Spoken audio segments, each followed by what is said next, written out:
எதுக்காகப்பா இந்த பாலம் செஞ்ச? நானும் எங்க அம்மாவும் ராமேஸ்வரத்துக்கு போனோம்.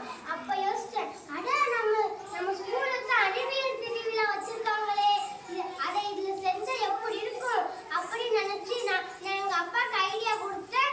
இதுக்கு எங்க தங்கச்சி நாங்க 3 பேரும் சேர்ந்து செஞ்சோம். தங்கச்சி யாருமா? Mitra Sri. Very good. Very good.